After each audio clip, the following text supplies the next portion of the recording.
Breaking news. It looks like Japan and their country, I'm sorry, Japan and their companies started canceling cooperation with Israeli companies.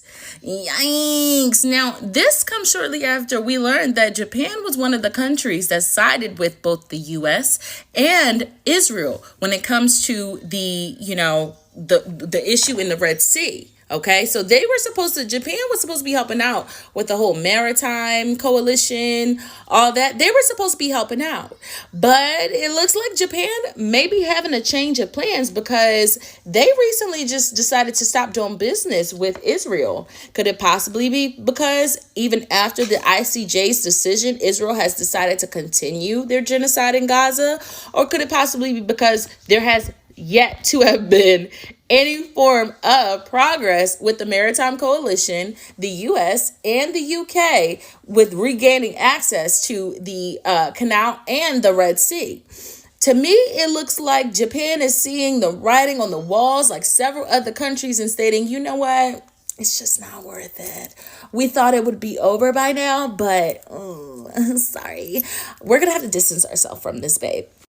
In addition to that, it looks like stuff is jumping off in Jerusalem. So these are Israeli protesters, okay? Now, Jerusalem is currently located it's not real, but the protesters are not only blocking the aid from going into Gaza at the Rafah border, but they're also blocking the UNRWA, which is in charge of the aid that comes in and out of Palestine. So it looks like these protesters, they went directly and gathered directly in front of the UNRWA headquarters and occupied Jerusalem on Monday, demanding to expel the agency staffers and stop its activities. I just want to go on record and say that not one single Palestinian has done anything close to this aggression.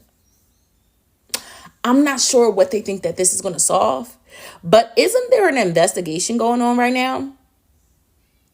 Like, there's a full-on global investigation going on right now to the fact where they threaten to stop and completely halt any UNRWA donations for forever because they won't be receiving any donations for a long time. And Spain and several other countries had to give extra money just to keep the operations going and flowing.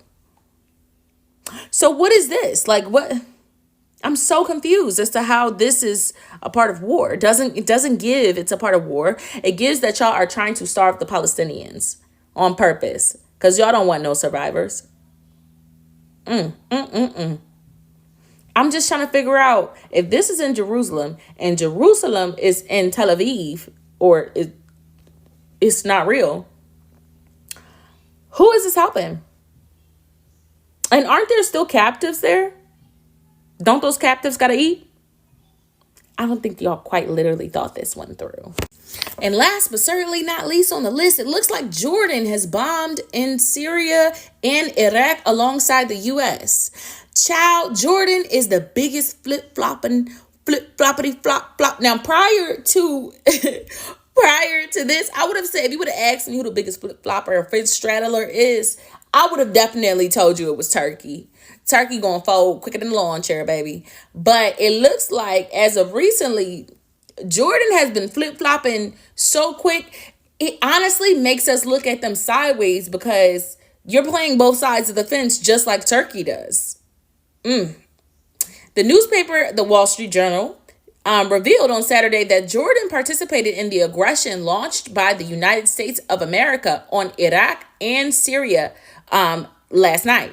The newspaper also stated that F-16s belonging to the Royal Jordanian Force participated in the U.S. air raids in Iraq and Syria. So basically, all of the equipment, armory, everything can be traced back to these two culprits. And we're just trying to figure out, what does this solve?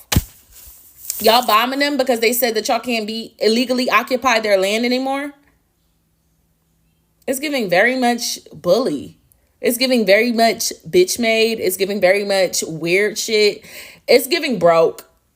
I'm not gonna lie. It's giving broke. It's giving y'all broke, honey. It's giving Israel got y'all by the balls and they know they gonna get that money, honey. But y'all still got to find a way to compensate in America for the loss. And y'all still need oil. So y'all out there digging and scraping at the bottom of somebody else's barrel, baby. And it's embarrassing. It's extremely embarrassing because you're supposed to be the leader of the free world. But instead, y'all giving America the broke. We try to ignore the amount of mansions popping up in Africa. Okay. Seeing as though y'all told the whole world that Africa was nothing else but a dirty jungle, which we know for a fact that that is not the truth. It's looking like Africa is Africa's getting richer than America. I'm not gonna lie, it's giving richer than America because the way y'all moving and shaking compared to the way everybody else is moving and shaking is giving y'all the brokest ones in the room. Y'all know them grandmas say that the brokest ones in the room is always the loudest and always the most aggressive. Okay.